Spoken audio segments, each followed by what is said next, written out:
मध्य प्रदेश और छत्तीसगढ़ में मतदान हो रहे हैं, लेकिन सबके मन में यही सवाल है, जीत किसकी होगी? कांग्रेस पार्टी की जीत होगी या फिर भारतीय जनता पार्टी की जीत होगी? आगे मैं वीडियो में आपको बताऊंगा किस तरीके से भारतीय जनता पार्टी के हौसले पस्त होते जा रहे हैं और वहीं कांग्रेस पार्टी लगातार ऊंची आवाज में कह रही है कि ये चुनाव तो हम ही जीतेंगे। नमस्कार, मेरा नाम नवीन कुमार नंदन और आप देख रहे हैं नेशनल दस्तक। मैं आपको दो तस्वीरें दिखाना चाहता हूं। एक तरफ ये तस्वीर है कमलनाथ की, जो मध्य प्रदेश के पूर्व मुख्यमंत्री भी रह चुके हैं और उनके नेतृत्व में मध्य प्रदेश में विधानसभा का चुनाव कांग्रेस पार्टी लड़ रही है। और वहीं ये दूसरी तस्वीर हमारे देश के यशस्वी प्रधानमंत्री नरेंद्र मोदी की है। नरेंद्र मोदी के चेहरे पर चुनाव तो जरूर लड़ा जा रहा है, लेकिन नरेंद्र मोदी क्या मुख्यमंत्री होंगे मध्य प्रदेश के? बिल्कुल नहीं। हम और आप सपनों में भी नहीं सोच सकते। अब मैं आपको बताता हूं कि कांग्रेस पार्टी किस तरीके से खुल के कह रही है वे लोग चुनाव जीतने जा रहे हैं और भारतीय जनता पार्टी के हौसले क्यों पस्त हो रहे हैं और कहां से खबरें ऐसी आ रही हैं कि लोगों को मारा जा रहा है, गोलीबारी की जा रही है, एक दो लोगों की जानें भी चली गई हैं। मैं आपको बताऊंगा। देखिए, सबसे पहले हम छत्तीसगढ़ से शुरुआत करते हैं। छत्तीसगढ़ में क्या है? छत्तीसगढ़ में कुल विधानसभा की 90 सीटें हैं। 7 नवंबर को 20 विधानसभा सीटों पर मतदान हुआ था। 70 विधानसभा सीटों पर आज मतदान हो रहा है। ये तस्वीर है छत्तीसगढ़ के मुख्यमंत्री भूपेश बघेल की और ये तस्वीर है नरेंद्र मोदी की। यानी छत्तीसगढ़ हो या मध्य प्रदेश हो, बीजेपी नरेंद्र मोदी के चेहरे पर ही चुनाव लड़ी थी। लेकिन छत्तीसगढ़ की बात कर लें। देखिए, छत्तीसगढ़ में किस तरीके से रमन सिंह, जो छत्तीसगढ़ के पूर्व मुख्यमंत्री, उनको बाहर कर दिया गया, बाहर का रास्ता दिखा दिया गया और उनके नेतृत्व में चुनाव नहीं लड़ा गया। बीजेपी आलाकमान ने कहा कि अगर हम रमन सिंह के चेहरे पर चुनाव लड़ेंगे तो हम लोग चुनाव हार जाएंगे। नरेंद्र मोदी किस तरीके से आदिवासियों का अपमान किया, ये मैं नहीं कह रहा हूं। कांग्रेस के नेता, कांग्रेस के पूर्व राष्ट्रीय अध्यक्ष राहुल गांधी कह चुके हैं, क्योंकि आदिवासियों के ऊपर अत्याचार किया गया, एक किसी छिपा नहीं है। आप मणिपुर ले लीजिए, आप मध्य प्रदेश ले लीजिए, छत्तीसगढ़ में काफी तादाद में आदिवासी मतदाता हैं और भूपेश बघेल जो मौजूदा सीएम भी हैं, वे लोगों जाकर के लगातार मिल रहे थे। और वहीं मध्य प्रदेश में क्या हुआ साहब? नरेंद्र मोदी ने, जेपी नड्डा ने, अमित शाह ने बाहर कर दिया शिवराज सिंह चौहान को और शिवराज सिंह चौहान से कहा कि आपके चेहरे पर, आपके नेतृत्व में चुनाव हम लोग नहीं लड़ेंगे, नरेंद्र मोदी के नेतृत्व में चुनाव लड़ेंगे। लेकिन आप सोचिए, भारतीय जनता पार्टी कहीं ना कहीं डरी हुई है। और अब जो खबरें सामने आ रही हैं, बीजेपी के ऊपर कई तरीके के गंभीर आरोप भी लग रहे हैं। अब आप देखिए, आईपी सिंह लिखते हैं, मध्य प्रदेश में जनता चुनाव के दिन बीजेपी प्रत्याशियों पर हमला बोल रही है। भाजपा की दुकान बंद होने के भारी संकेत दिखाई दे रहे हैं। अब वही देखिए, सुरेंद्र राजपूत कांग्रेस पार्टी के राष्ट्रीय प्रवक्ता हैं, ये लिखते हैं, दिमनी मध्य प्रदेश में नरेंद्र सिंह तोमर चुनाव हार रहे हैं। हताश और निराश भाजपा हिंसा और अराजकता पर उतर आई है। प्रशासन मौन खड़ा है और भाजपा के गुंडे कांग्रेस के कार्यकर्ताओं पर गोली चला रहे हैं। चुनाव आयोग कहां है? कहां है चुनाव आयोग?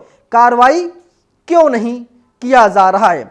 और वहीं देखिए, संदीप सिंह लिखते हैं, आज मध्य प्रदेश की सभी सीटों पर मतदान हो रहा है। एक एक और गद्दार की गद्दारी के खिलाफ पढ़ना चाहिए। लोकतंत्र को धोखा देने वालों के खिलाफ पढ़ना चाहिए। नफरत के खिलाफ और मोहब्बत के पक्ष में मतदान होना चाहिए। जय महाकाल।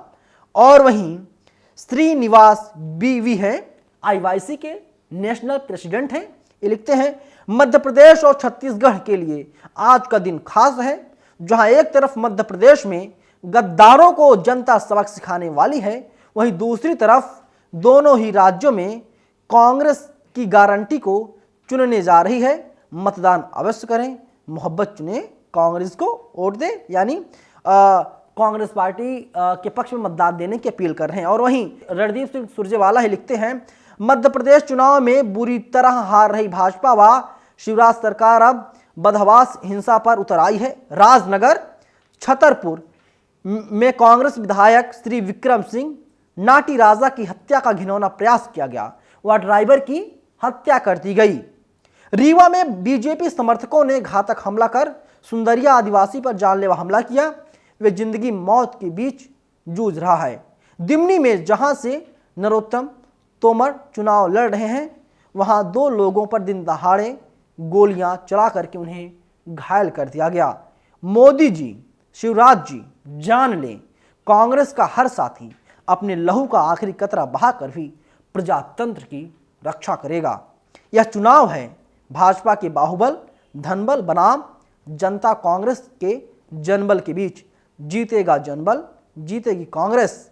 मध्य प्रदेश के डीजीपी जान लें कि जो अधिकारी राजनीतिक कारणों से गुंडों का साथ दे रहे हैं, उन सब पर कड़ी कार्रवाई होगी। और चुनाव आयोग कहां है, यानी कांग्रेस के नेता खुलेआम डीजीपी को धमका रहे हैं, डीजीपी को चेतावनी देने का काम कर रहे हैं, मध्य प्रदेश के डीजीपी को। और वहीं जो तमाम राजनीतिक पंडित हैं, उनके मुताबिक मध्य प्रदेश में विधानसभा की कुल 230 सीटें हैं, छत्तीसगढ़ में विधानसभा की कुल 90 सीटें हैं, और दोनों राज्यों से भारतीय जनता पार्टी का सुपड़ा साफ होता हुआ दिखाई दे रहा है, क्योंकि यहां पर बीजेपी के पास कोई नेतृत्व नहीं है। उसी तरीके से जिस तरीके से देश की राजधानी दिल्ली में बीजेपी का कोई नेतृत्व नहीं है, नरेंद्र मोदी के नाम पर आप लोग कब तक चुनाव लड़ोगे? अगर आपको फीवर हुआ है तो आप पीसीएम से, पैरासीटामोल से काम तो चला लेंगे, लेकिन अगर आपको कैंसर बीमारी हुई है, आपको दांत खाज खुजली हुआ है, तो पीसीएम काम नहीं करेगा, पैरासीटामोल काम नहीं करेगा। और वही हाल छत्तीसगढ़ में, मध्य प्रदेश में होने जा रहा है। केंद्र में तमाम लोग हैं, मतदाता हैं, वे लोग सोचते हैं चलिए नरेंद्र मोदी को चुनाव जिता देते हैं, केंद्र के लिए मोदी जी ठीक हैं। 14 में जिताए मोदी को, 19 में मोदी जिताया, 24 में कुछ भी हो सकता है, बड़ा बदलाव हो सकता है, क्योंकि सेमीफाइनल का जो नतीजा है वो कहीं ना कहीं 2024 के लिए एक बहुत बड़ी घंटी बनेगी, किसी के लिए खतरे घंटी बनेगी, किसी के लिए अच्छाई घंटी बनेगी। लेकिन जिस तरीके से जो तमाम खबरें सामने आ रही हैं, उन खबरों के मुताबिक भारतीय जनता पार्टी का बहुत बुरा हाल छत्तीसगढ़ और मध्य प्रदेश में होने जा रहा है, और नरेंद्र मोदी का जादू फेल होता हुआ दिखाई दे रहा है। और राजनीति के जो चाणक्य हैं वे भी कुछ बेहतर नहीं कर पा रहे हैं। और वहीं तमाम अखबारों में जो विज्ञापन दिया गया साहब, तो पता चला उसमें नरेंद्र मोदी का फोटो नहीं है, जेपी नड्डा साहब का फोटो है। यानी जब बीजेपी जीतेगी तो जीत का ठीकरा, जीत का क्रेडिट नरेंद्र मोदी को दिया जाएगा। लेकिन जब भारतीय जनता पार्टी चुनाव हारेगी, या हारती है, या हार चुकी है कई राज्यों में, कर्नाटक आपने देखा, हिमाचल आपने देखा, तो सारा क्रेडिट दिया जाता है किसको? जेपी नड्डा साहब को। और कहा जाता है जेपी नड्डा साहब के नेतृत्व में हम लोग चुनाव लड़े थे। लेकिन ये तो सच है कि तकरीबन कई सालों तक भारतीय जनता पार्टी ने मध्य प्रदेश पर राज किया, लेकिन मध्य प्रदेश के हालात बहुत ज्यादा बुरे हैं। बीजेपी ने पूरी ताकत झोंक दी चुनाव प्रचार करने के लिए, लेकिन इसके बाद भी बीजेपी का बहुत ज्यादा कुछ बेहतर होता हुआ एमपी में, छत्तीसगढ़ में नहीं दिखाई दे रहा है।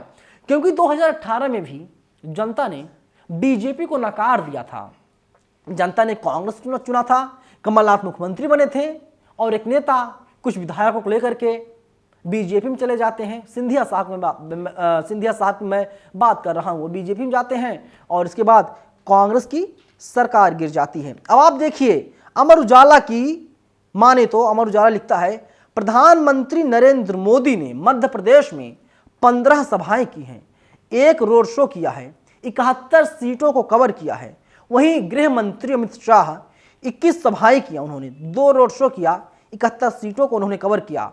वहीं जेपी नड्डा ने 14 सभाएं की, 43 सीटों को कवर किया। और वहीं राहुल गांधी की बात कर लेते हैं, 11 सभाएं राहुल गांधी ने किया, 2 रोड शो किया, 43 सीटों को राहुल ने कवर किया। प्रियंका गांधी ने 10 सभाएं की, 1 रोड शो किया, 50 सीट को कवर किया। और वहीं कांग्रेस के राष्ट्रीय अध्यक्ष खड़गे साहब की बात कर लेते हैं, तो खड़गे ने 7 सभाएं की, 20 सीटों को कवर करने का उन्होंने काम किया है। यानी चुनाव प्रचार में भारतीय जनता पार्टी बाजी मारती हुई दिखाई दी और बाजी मार भी ली, लेकिन जो ग्राउंड जीरो के नतीजे हैं वो बता रहे हैं कि कांग्रेस के कार्यकर्ताओं के ऊपर लगातार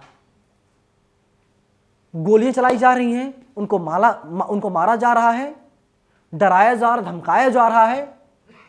और वहीं भारतीय जनता पार्टी के पक्ष में चुनाव आयोग है, ये मैं नहीं कह रहा हूं, ये कांग्रेस के तमाम नेता कह रहे हैं और पूछ रहे हैं, चुनाव आयोग आप कहां पर हो? क्या आपका मोबाइल फोन स्विच ऑफ हो गया है? क्या आपके मोबाइल फोन का या आपके ऑफिस का डेटा खत्म हो गया है कि टैग करके ट्वीट करने के बाद भी आप खबर नहीं ले रहे हो, किसी के ऊपर कार्रवाई नहीं कर रहे हो? आखिर चुनाव आयोग चाहता क्या है? कांग्रेस पार्टी लगातार इस सवाल पूछने का काम कर रही है। यानी जिन जिन 2 राज्यों में आज विधानसभा चुनाव हो रहे हैं, भारतीय जनता पार्टी के हालात बहुत ही ज्यादा खराब दिखाई दे रहे हैं और माना जा रहा है कि अगर बीजेपी का कुछ हो सकता है तो राजस्थान में हो सकता है। मैं आपको 5 राज्यों के बारे में विस्तार से बता देता हूं। देखिए, 5 राज्यों में चुनाव, 2 राज्यों में आज मतदान हो रहे हैं, मिजोरम, तेलंगाना, छत्तीसगढ़, मध्य प्रदेश और राजस्थान। मिजोरम के मुख्यमंत्री ने साफ तौर पर कह दिया कि मैं नरेंद्र मोदी के साथ मंच साझा नहीं करूंगा। अगर नरेंद्र मोदी देश के प्रधानमंत्री मिजोरम के मुख्यमंत्री के मंच पर आएंगे तो मिजोरम के मुख्यमंत्री को नुकसान होगा। यानी नरेंद्र मोदी की बेइज्जती की गई, नरेंद्र मोदी को साइड कर दिया गया। अब आप आ जाइए तेलंगाना में। बताया जाता तेलंगाना में भारतीय जनता पार्टी का खास बोलबाला नहीं है। वहां लड़ाई बीआरएस वर्सेस कांग्रेस की लड़ाई है। और अगर भारतीय जनता पार्टी तेलंगाना में मजबूती से चुनाव लड़ती है तो बीआरएस का आउट काटने का काम बीजेपी करेगी, कांग्रेस मजबूत होगी। इसलिए भारतीय जनता पार्टी के हालात तेलंगाना में ठीक नहीं हैं। छत्तीसगढ़ की बात कर लीजिए। छत्तीसगढ़ में किस तरीके से राहुल गांधी ने कहा कि आदिवासी जो भाई और बहन हैं, ये लोग वनवासी हैं, यानी जल, जंगल और जमीन पर इनका पहला अधिकार है, यही लोग मूल निवासी हैं। और नरेंद्र मोदी ने क्या कुछ कहा था आप सबको पता है। छत्तीसगढ़ में बीजेपी का कुछ ज्यादा बेहतर होने वाला नहीं है। मध्य प्रदेश में चल क्या रहा है आप सबको पता है। इसके अलावा राजस्थान में किस तरीके से बगावत हो गया है, इसलिए थोड़ा राजस्थान में उम्मीदें हैं बीजेपी को। अब आप बात कर लीजिए मध्य प्रदेश की। मैं वापस आता हूं मध्य प्रदेश में। मध्य प्रदेश में हो क्या रहा है? तमाम बीजेपी के नेता नाराज हैं। उमा भारती कहां है? कोई बताएगा? उनका एक वीडियो वायरल हुआ, हालांकि उस वीडियो की पुष्टि नेशनल दस्तक नहीं करता कि वीडियो सही है या गलत है, लेकिन जो सोशल मीडिया पर वायरल है, कांग्रेस वाले वायरल करवा रहे हैं, उसमें वो भारतीय ही कह रहे हैं कि आप लोग जब मतदान करने जाइएगा सोच समझ के मतदान कीजिएगा और जो आपका हित करेगा, जो नेता, जो पार्टी, जो व्यक्ति, आप लोग उसी के पक्ष में मतदान कीजिएगा। यानी बीजेपी से वो खासा नाराज चल रही हैं। तमाम नेता ऐसे हैं जो बीजेपी में रहते हुए भी बीजेपी से नाराज हैं, यानी बीजेपी के लिए एक तरीके से दुश्मन हैं। बीजेपी का दुश्मन बनने का काम वे लोग कर रहे हैं और इसीलिए 4 राज्यों में बीजेपी का ज्यादा कुछ बेहतर होने वाला नहीं है। राजस्थान में इसलिए बेहतर हो सकता है बीजेपी का, हालांकि वहां पर भी बीजेपी में लड़ाइयां हैं। वसुंधरा राजे सिंधिया नाराज हैं, उन्होंने राजनीति से संन्यास लेने की बात तक कह दी थी। उन्हें डिसाइड कर दिया गया नरेंद्र मोदी नड्डा के द्वारा, कहा गया कि आपको सीएम कैंडिडेट घोषित नहीं किया जाएगा, नहीं बनाया जाएगा। लेकिन ट्रेंड वहां चलता राजस्थान में, एक बार बीजेपी तो एक बार कांग्रेस, एक बार बीजेपी तो एक बार कांग्रेस। इसलिए वहां पर लगता है कि बीजेपी आ सकती है, बीजेपी को थोड़ी उम्मीदें हैं। लेकिन 4 राज्यों में बीजेपी के बहुत ही ज्यादा बुरे हालात दिख रहे हैं। अगर आप मध्य प्रदेश, छत्तीसगढ़, राजस्थान, तेलंगाना, मिजोरम से हैं, आप लोग बताइए किसकी बयार बह रही है, कौन बनेगा मुख्यमंत्री, किस पार्टी की होगी जीत। कमेंट बॉक्स आपके लिए खुला हुआ है, आप लोग हमें जरूर बताइएगा। धन्यवाद। नेशनल दस्तक की आपसे गुजारिश है कि अगर इसको बचाना चाहते हैं तो नेशनल दस्तक को सब्सक्राइब करने के लिए रेड कलर के सब्सक्राइब बटन को दबाएं, फिर बेल आइकन की घंटी दबाएं। नेशनल दस्तक को बचाने के लिए बहुत जरूरी है कि हर खबर को शेयर करें, लाइक करें, कमेंट जरूर करें।